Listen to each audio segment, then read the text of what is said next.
राम राम राम हरे हरे हरे कृष्ण कृष्ण कृष्ण हरे हरे हरे राम राम राम हरे हरे हरे कृष्ण कृष्ण कृष्ण हरे हरे हर हर नमः पार्वती पतये भगवन्नाम साम्राज्य लक्ष्मी सर्वस्व विग्रहम् श्रीमद्बोधेन्द्र योगीन्द्र देशिकेन्द्र मुपास्महे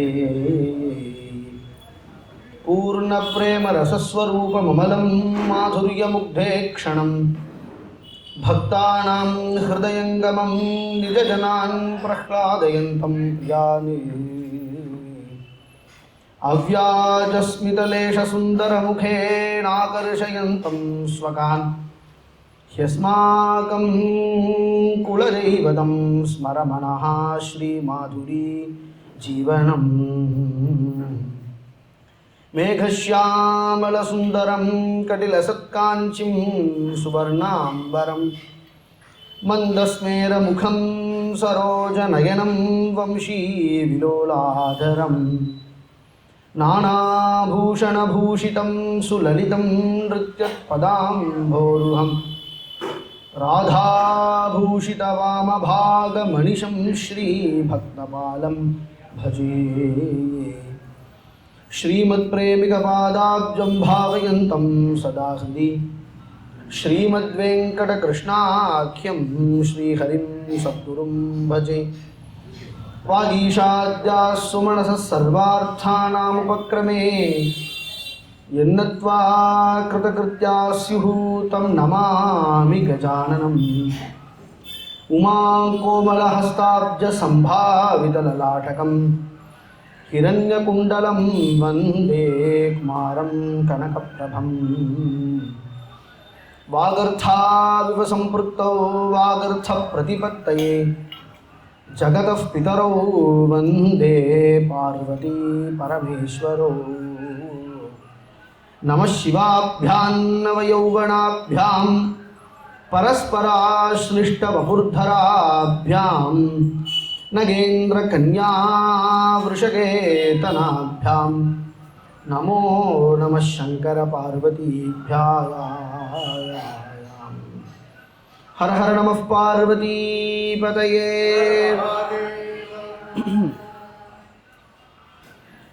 வாழ்க அந்தணர் வானவர் ஆனினம் வீழ்க தன்புணல் வேந்தனும் ஓங்குக ஆழ்க தீயது எல்லாம் அரண் நாமமே சூழ்க வையகமும் துயர் தீர்கவே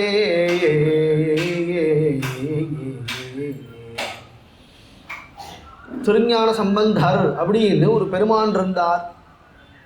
அவருடைய ஸ்ரீ சூக்தி, அவருடைய பாடல் இது 3ஆம் திருமுறையில் இருக்கு. 12 திருமுறை அப்படின்னு சொல்லுவா இல்லையா சைவ சித்தாந்தத்தில். முதல் 3 திருமுறையை பாடின மகாத்மா பகவத் அம்சம் எடுத்த எடுப்பிலேயே சொல்றார். வாழ்க அந்தணர்கள் அப்படின்னா வேதம் ஓதுகின்றவர்கள், அவர்கள் எல்லோருக்கும் வாழ்க. இது என்ன புதுசாக இருக்கு? ஏன்னா அந்தணர்கள் ஒழிகன்னு சொல்லி தானே நம்மெல்லாம் கேள்விப்பட்டிருக்கோம். இது வாழ்கங்கிற எடுத்த எடுப்புலையேன்னா இது 2000 வருஷத்துக்கு முன்னாடி பாடின பாடல். 2000 வருஷம் கூட போக வேண்டாம், ஒரு 100 வருஷத்துக்கு முன்னாடி வரைக்கும் தான் வாழ்கன்னு தான் இருந்தது. இன்றைக்கும் லோகம் பூரா பார்த்தா தமிழ்நாடை தவிர அநேகமாக எல்லா தேசங்கள்லேயும், இன்னும் ஆச்சரியமாக சொல்லணும்னா விதேசங்களில் கூட வாழ்கன்னு தான் சொல்கிறா. இப்போ நமக்கு அது முக்கியம் இல்லை. வாழ்க அந்தனர் அப்படின்னா அந்தனருங்கிறதுக்கு ஸ்ரீ குருநாதாள் ஆச்சரியமான அர்த்தம் சொல்லுவா. அழகு தன்மை உடையவர்கள். பொதுவாக எல்லாருக்கும் தெரிஞ்சது தான் இது. வேதம் ஓதுவது வேதியர்க்கு அழகு அப்படின்னு சொல்லுவா இல்லையா ஒரு வச்சனம், தமிழில் வச்சனம். அழகு அப்படின்னு சொல்கிறத பாகவதம் சன்மார்க்கம் அப்படின்னு சொல்லும் பொழுது வேத மார்க்கம்னு சொல்கிறது. வேத மார்க்கத்தில் இருக்கக்கூடியவர்கள், வேதத்தை சம்பூர்ணமாக அத்தியனம் பண்ணவர்கள், அவர்கள் அந்தணர்கள். அதை அத்தியனம் மட்டிலும் பண்ணிவிடாமல் அதை அத்தியாபனமும் பண்ணி வச்சு எல்லோருக்கும் அந்த வேத நெறிய, வேதத்தில் இருக்கக்கூடிய அறத்தை அத்தனை பேருக்கும் லோகத்துக்கே அவன் அரசனாக இருந்த போதிலும் கூட அவனுக்கும் சிக்ஷை பண்ணி வச்சு தர்மம்னா என்ன, சத்தியம்னா என்ன, வேதத்தில் இருக்கக்கூடியதுதான் தர்மம் அப்படின்னு எவர்கள் சொல்லி தருகின்றார்களோ அவர்களுக்கு அந்தணர்கள் அப்படின்னு பெயர். அவர்கள் வாழ்க. வேதம் நமக்கு கண்ணால் தெரியக்கூடிய வஸ்துக்களை சொல்கிறதுக்காக வரலை. காலமே எழுந்ததும் உனக்கு பசிக்கும், சித்த காப்பி குடி, அப்புறம் சித்த ஸ்கூலுக்கு போ, அப்புறம் உனக்கு எப்பப்போ பசிக்கிறதோ அப்பப்பெல்லாம் சாப்பிடு இப்படின்னு சொல்கிறது அதுக்காக வேதம் வரலையே. வேதம் எதுக்கு வந்திருக்குன்னா நமக்கு தெரியாத விஷயத்தை சொல்ல வந்திருக்கு. தெரியாத விஷயம்னு நான் சொல்கிறது கூட நமக்கு தெரிஞ்சிருக்கு, ஆனால் தெரிய வேண்டாங்கிற எண்ணத்தில் நாம் இருக்கோம். அது என்னன்னா அது வேதம் சொல்கிறது அனுபஷ்ய யதா பூர்வே பிரதிபஷ்ய ததா பரே சஸ்யமிவ மர்த்யஃ பச்யதே சஸ்யமிவா ஜாயதே புனஹான். கட்டோபனிஷத்னு ஒரு உபனிஷத்து இருக்குது. அதில் இருக்குது இந்த மந்திரம். பிறக்கிறோம் சாகிறோம், பிறக்கிறோம் சாகிறோம். ஏன் பிறக்கிறோம் அப்படிங்கிற எண்ணம் நமக்கு இல்லை. செத்ததுக்கு அப்புறம் எங்கே போகிறோம், எங்கிருந்து பிறந்து வந்தோம் அப்படிங்கிற எண்ணமும் நமக்கு இல்லை. அந்த எண்ணம் தோன்றணுமே. யாரோ ஒருத்தருக்கு ஞான சம்பந்தனுக்கு தோணித்து, எல்லாருக்கும் தோணிடுத்துனா எல்லாருமே ஞான சம்பந்தம் தான். எல்லாருக்குமே ஞானத்தோட சம்பந்தம் வந்துடும். ஞான சம்பந்தராக ஆகிட முடியாது. ஞான சம்பந்தருக்கு ஈடு ஞான சம்பந்தர் தான் இருந்து. ஏன்னா அப்பரே அப்படி தானே சொல்கிறார். திருநாவுக்கரசரே பல்லாக்களை அழிச்சுன்னு போனாருன்னு சரித்திரம், பெரிய புராண சரித்திரம். குழந்தை தானே ஞான சம்பந்தன், ஞானத்தில் பெரியவன். அவர் எதை புரிஞ்சுனுட்டார், இந்த லோகம் அப்படிங்கிறது இது சாஸ்வதம் இல்லை, லோகநாதனான சர்வேஸ்வரன் உமாபதி சங்கரன் தான் சாஸ்வதன் அப்படிங்கிறத புரிஞ்சுனுட்டார். இது நமக்கு தெரியாமல் இல்லை, லோகம் சாஸ்வதம் இல்லைங்கிறது தெரியாமல் இல்லை. ஏன்னா நமக்கு முன்னாடி இருந்தவாள்லாம் இன்னைக்கு இல்லையே, நம்ம குடும்பத்திலேயே இருந்த பெரியவாள்லாம் இன்னைக்கு இல்லை. அனுபஷ்ய யதா பூர்வே பிரதிபஷ்ய ததா பரே. பக்கத்தாத்தில் இருந்தார், திடீர்னு அவரை காணும். எங்கே போயிட்டார்னா எங்கேயோ போயிட்டார். இத்தனை நாளுக்கு பேசினார், பழகினார், திடீர்னு ஒரு நாள் போயிட்டார் அப்படின்னு ஆயிடுறது. அது ஆகும் பொழுது நமக்கு அந்த கதை வரங்கிறது தெரியும் இல்லையா. என்னைக்குன்னு வேணால் தெரியும். அதனால தான் உங்களுக்கு சேவமாக இருக்கும். என்னைக்குன்னு டாக்டர் கையில் எழுதி சீட்டில் கொடுக்குற மாதிரி, மருந்து சீட்டு கொடுக்குற மாதிரி நாள் குறித்து கொடுத்துட்டாருன்னு வச்சுக்கோங்க, அப்புறம் கோவிலுக்கே வரமாட்டோம். பயம் வந்துடும். என்னைக்குன்னு தெரியாதது பெரிய கிஃப்ட்டு நமக்கு. ஆனால் அதை கவனிக்கணும் இல்லையா. பிரதிபஷ்ய ததா பரே. பார்த்தா புரிஞ்சிடும், பார்த்தா புரிஞ்சிடும். என்ன புரிஞ்சிடும்னா சஸ்யம் இவ மர்த்தியா பச்சியதே. ஒரு பெரிய விவசாய நிலம் இருக்குது, அதில் தானியங்கள்லாம் நிறையா வளர்ந்துருக்குன்னா திடீர்னு ஒரு மழை பெஞ்சுதுன்னா எல்லாம் அழியிறது. இல்லை வெயில் அடிச்சு விடுதுன்னா, நெருப்பு பற்றி எடுத்துனா எல்லாம் அழியிறது. சஸ்யம் இவ மர்த்தியா பச்சியதே. திரும்ப வரான், திரும்ப பிறக்கிறான், திரும்ப சாகிறான், திரும்ப பிறக்கிறான், திரும்ப வரான். இப்படியே போயிட்டே இருந்தால் இதுக்கு ஒரு எண்டு வேண்டாமா? இது அனாதியாக நடக்கிறத. இதனுடைய எண்டு எங்கடா இருக்குன்னா தான் அரண்நாமமேங்கிறான். இதனுடைய முடிவு புனரப்பி மரணம், புனரப்பி ஜனனம், புனரப்பி ஜனனி ஜடரே சயனம். ஆச்சாரியால் சொல்கிறா இல்லையா, இக சம்சாரே பகுவிஸ்தாரேங்கிறான். இதுக்கு எண்டே தெரியாது, இதுக்கு முடிவே தெரியாது. இதுக்கு முடிவு எதுன்னா இதுதான் நமச்சிவாயம்ங்கிற பஞ்சாட்சரம். நீ நமச்சிவாயமே அப்படிங்கிற பஞ்சாட்சரத்தை நீ பிடிச்சுருட்ட. எப்படி பிடிச்சிக்கிறது சார்? கையால் பிடிச்சிக்கிறதா, நாவுனால் பிடிக்கணும். நீ நாமத்தை சொல்ல ஆரம்பிச்சுட்ட அப்படின்னு சொன்னால் இதனுடைய பூர்த்தி நமக்கு தெரிஞ்சுடுமே. சம்சாரத்தினுடைய எல்லையை நம்ம கண்டுவிடலாம். சம்சாரம் இடுப்பளவு தான் நமக்கு ஆயிடும். இத்தகைய வேதத்தை சொல்ல வந்தவர்கள் தான் அந்தணர்கள். அதனால் அந்த அந்தணர்களுக்கு வாழ்க, வாழ்க அந்தணர், வானவர் வாழ்கன்னார். தேவர்களுக்கெல்லாம் என்னத்துக்கு வாழ்கன்னு சொல்லுவானே. ஏன்னா நன்னா தான் வாழ்ந்துட்டு இருக்கா. தேவாளுக்கெல்லாம் என்ன குறை? நமக்குன்னா குறை உண்டு. தேவாளுக்கெல்லாம் என்ன குறை? குறை இல்லாத போனாலும் தேவர்கள் பல்லாண்டு எதிர்பார்க்கிறார்கள். தெய்வத்துக்கு நம்ம என்ன பல்லாண்டு பாடுறது?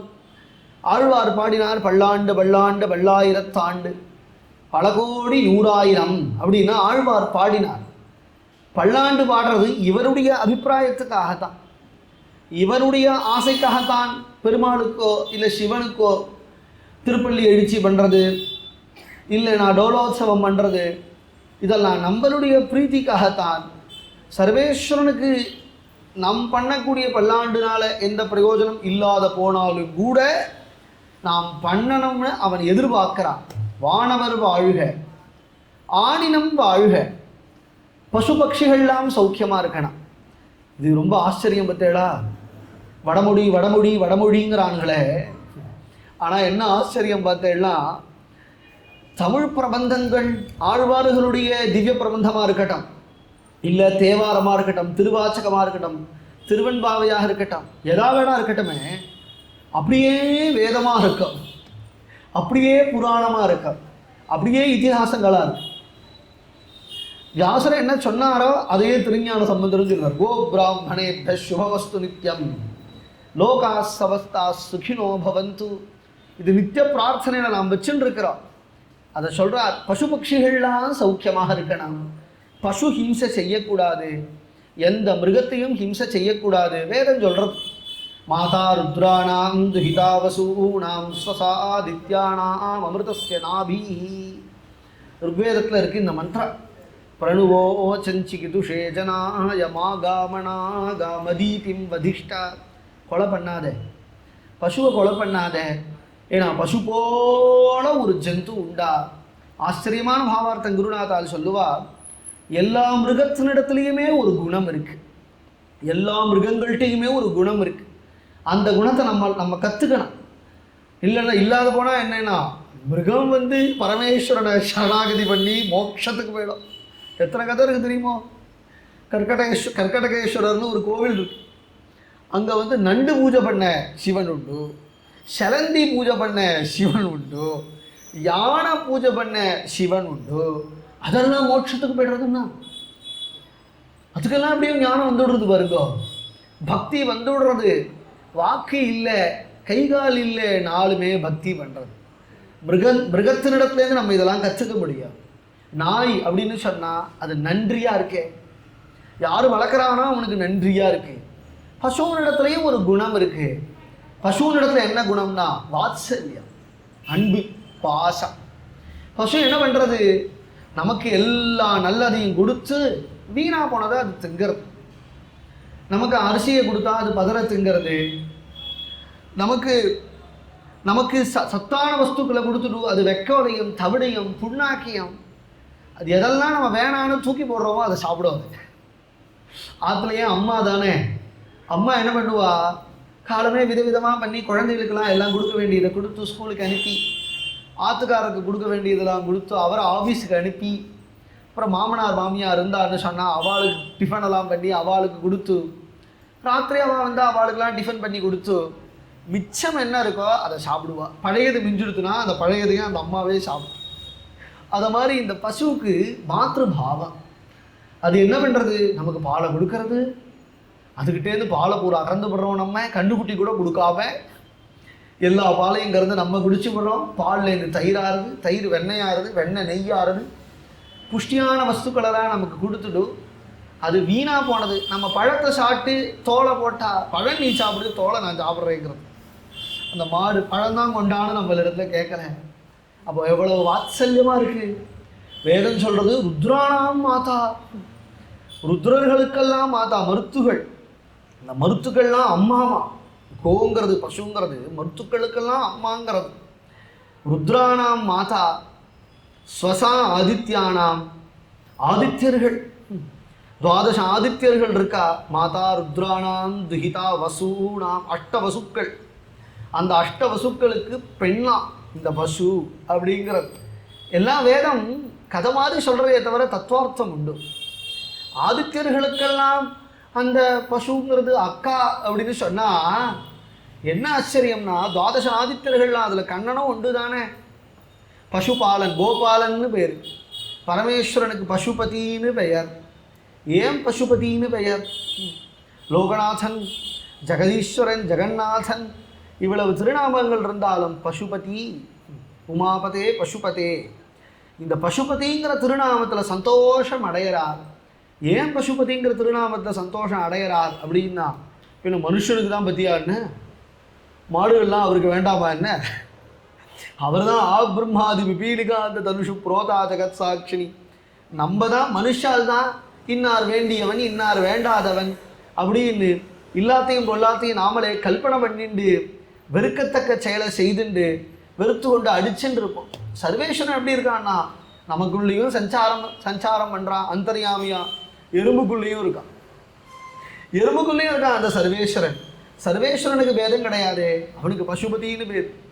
ராஜகோபாலன் அப்படின்னா ராஜ மன்னார், கோபாலன் பேரே கோபாலன்.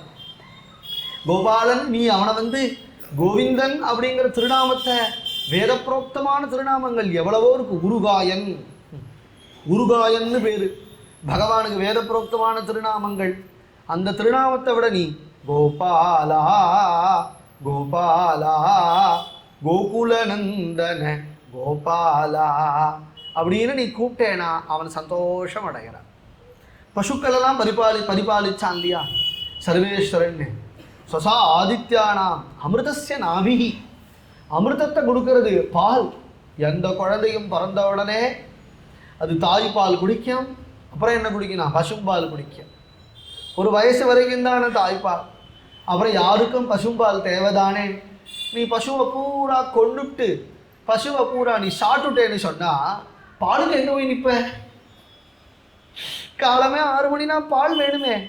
அமிர்தஸ்ய நாபிகி, அது உனக்கு வெறும் பாலை கொடுக்கறதுன்னு நினைக்காதா, அமிர்தத்தை கொடுக்கறது. என்ன அமிர்தம்னா புஷ்டி.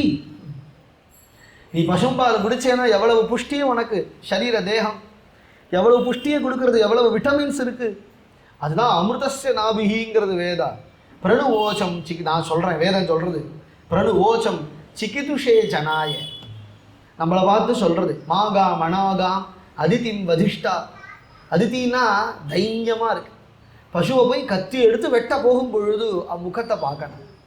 அந்த முகத்தை நீ பார்த்தேனா, அது கண்ணை பார்த்தா வெட்ட தோணுமாங்கிறா வேதம் சொல்கிறது. அதிதிம் மாகா, அதை நீ வதிஷ்டா, நீ அதை கொலை பண்ண, அதை ஹிம்சிக்காதேன்னு வேத மந்திரம் சொல்கிறத தான் இங்கே சம்பந்தர் பாடுறார்.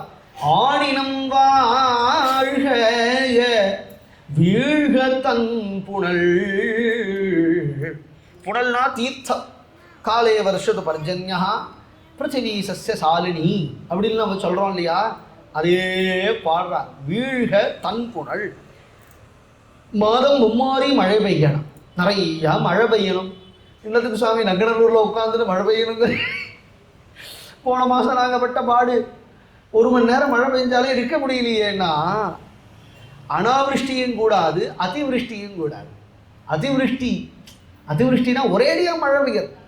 ஒரேடியாக 2-3 நாள் மழை பெஞ்சா என்ன ஆகிடுனா ஊரே வெள்ளக்காடாக போயிடும். அப்படியும் மழை பெய்யக்கூடாது, மழையே இல்லாமலும் இருக்கக்கூடாது. நமக்கு எவ்வளவு தீர்த்தம் தேவையோ அவ்வளவு மழை பெய்யணும். அதெல்லாம் மழை பெய்யும். அதுதான் இங்கே சொல்கிறார். வீழ்க தன் புனல் வேந்தனும் ஓங்குக. வேந்தன் ஓங்குக. அரசாட்சி பண்ணக்கூடிய ராஜாக்கள் தர்மத்தை மீறாம, அந்த காலங்களெல்லாம் ராஜாக்கள் கையில் செங்கோல் அப்படின்னு ஒரு கையில் ஒரு குச்சி வச்சிடும். அவள் தர்மத்தை மீறிவிட்டான்னு வச்சுக்கோங்க, இந்த நாயன்மார்கள் சரித்திரத்திலே வருது. பல்லவன் தர்மத்தை மீறான், தர்மத்தை மீறி அப்புறம் தண்டிக்கிறான். இப்படி தண்டிக்கும் பொழுது அவன் கையில் வச்சுட்டு இருக்கக்கூடிய செங்கோல்னு ஒன்று சொல்கிறாளே, அந்த கோல் அப்படியே கீழே உடஞ்சி விழுந்துடும். அந்த கோல் உடஞ்சி விழுந்துடும். அப்படின்னா தர்மத்தை அவன் மீறிட்டான்னு அர்த்தம். தர்மத்தை மீறக்கூடாது. வேந்தனும் ஓங்குக ஆழ்க தீயது எல்லாம். லோகத்தில் இருக்கக்கூடிய கெட்டதெல்லாம் நீங்கணுங்கிறார். யாரும் கஷ்டப்படக்கூடாது. லோகா சமஸ்தா சுகினோ பவந்து சொல்கிறோம் இல்லையா நம்ம சம்ஸ்கிருதத்தில், வடமொழியில், அதை தமிழில் அப்படியே சொல்கிறார். தீயது எல்லாம் ஆழ்க. லோகத்தில் இருக்கக்கூடிய எல்லா தீமையும் நீங்கணும், எல்லாரும் க்ஷேமமாக வாழணும். எப்படி சுவாமி வாழறது? நீங்கள் பாட்டு ஏதோ பாடல் இருக்குது பதிகம் இருக்குதுன்னு பாடிட்டு இருக்கேன். அது எப்படி முடியும்னா அதுக்கு உபாயம் சொல்றா, சாதனம் சொல்றா. அரண் நாமமே சூழ வையகம் துயர் தீர்கவே. அரண் நாமமே வையம், வையகமும் சூழ்கனுட்டா. லோகம் பூரா எல்லா இடத்துலையும் நமச்சிவாய நமச்சிவாய. வேதம்னு சொன்னேன், ஆரம்பிச்சே இல்லையா வேதம்னு. அந்த வேதத்தில் ரொம்ப முக்கியமான வேதம் யஜுர்வேதம், கர்மகாண்டத்துக்கு உபயோகப்படுகின்ற வேதம். அந்த யஜுர்வேதத்துக்கும் ரொம்ப முக்கியம். அதில் ருத்ரம் சமகம் அப்படின்னு சொல்லக்கூடியதான பிரஷ்னங்கள். அந்த ருத்ரத்துலேயும் ரொம்ப முக்கியமான சூக்தம், ரொம்ப முக்கியமான பஞ்சாதி நம சோமாய ச ருத்ராய சேங்கிறது. அதுக்கும் முக்கியம் என்னன்னா நம சிவாய ச சிவதராய ச. ஒரு புருஷன்னு சொன்னால் அவனுக்கு கை கால் கண்ணு மூக்கு வாய் இதெல்லாம் முக்கியம் தானே. எல்லாத்தையும் விட முக்கியம் எதுனா ஹிருதயம். அந்த ஹிருதயம் மாதிரி நம சோமாயச்சேங்கிற மந்திரம், அந்த சூக்தம், அந்த ஹிருதயமும் எப்போ ஃபங்க்ஷன் ஆகும்? ஹார்ட் பீட்டு போயிட்டு போயிட்டு வருமே. ஹிருதயத்துக்கு ஆதாரம் எதுன்னா பிராணன். ஹிருதயத்தை கூட இப்பெல்லாம் மாற்றி விடுறா. ஹிருதயத்தை ஆதாரம் சொல்ல முடியல. ஏன்னா இந்த ஹிருதயத்தை கழட்டி வச்சுட்டு வேற ஹிருதயத்தை மாட்டி விடுறாங்க. அந்த மாதிரி அட்வான்ஸ்டாக ஆயிடுத்து மெடிசன்லாம். அந்த மாதிரி மெடிக்கல்லாம் அவ்வளோ அட்வான்ஸ் ஆகிடுது. ஹிருதயம்னு கூட சொல்ல முடியாது, பிராணன் அப்படின்னு சொல்லணும். இந்த பிராணனை பிடிச்சி வைக்கிறதுக்கு தான் யாராலையும் முடியல. ஆக்சிஜன் பிடிச்சி வைக்கிறாளேன்னா நான் சொல்கிற பிராணன் அந்த பிராணன் இல்லை. அது மூச்சு காட்டுறதா, அது ஆக்சிஜன் கொடுத்து உயிர் வைக்கிறா, கொஞ்சம் நேரம் வச்சுக்கிறா பாருங்க, அந்த பிராணனை நான் சொல்லலை. அதுக்கப்புறம் ஆக்சிஜன் வச்சும் பிரோஜனம் இல்லைங்கிற ஒரு நிலை வருது பார்த்தேடா, அப்போ ஏதோ ஒன்று கிளம்புறது. அந்த பிராணனை பற்றி நான் சொல்கிறேன். அந்த பிராணன் தான் அரண் நாமமே, பரமேஸ்வரனுடைய திருநாமம். 1000 திருநாமங்கள் இருக்கு சிவனுக்கு. இருந்த போதிலும் கூட இந்த பஞ்சாட்சரம் அப்படின்னு சொல்லக்கூடிய இந்த திருநாமம் தான் சர்வோத்தமமான திருநாமம். சுலபமாகவும் இருக்கு. இதனுடைய மகாத்மியம் சொல்லி மாடாது. நமச்சிவாயமே நாதன் நாமம், நமச்சிவாயமே நமச்சிவாயமே. எத்தனை பதிகம் சம்பந்தரும் பாடியிருக்கிறார், திருநாவுக்கரசரும் பாடியிருக்கிறார். நமச்சிவாய பதிகம் அப்படின்னு 10 பாடல்கள். இதனுடைய மதிப்பு, இதனுடைய மகத்துவம் சொல்லி மாடுமா? அதுதான் எடுத்த எடுப்பிலேயே அரண்நாமமே சூழ்க வையகமும் துயர் தீர்கவே. நம்மளுடைய துயரெல்லாம் நீங்கிடும், நம்மளுடைய கஷ்டங்கள்லாம் நீங்கணும் அப்படின்னா அரண் நாமமே சூழ்க. எப்பையும் நீ சிவாய நம சிவாய நம சிவாய நம சிவாயேன்னு கூட சொல்ல தெரியலேன்னா சிவசிவா சிவசிவா சிவசிவா அப்படின்னு நீ சொல்லிட்டே இருந்தேனா உன்னுடைய துக்கங்கள்லாம் நீங்கிடுங்கிறார்.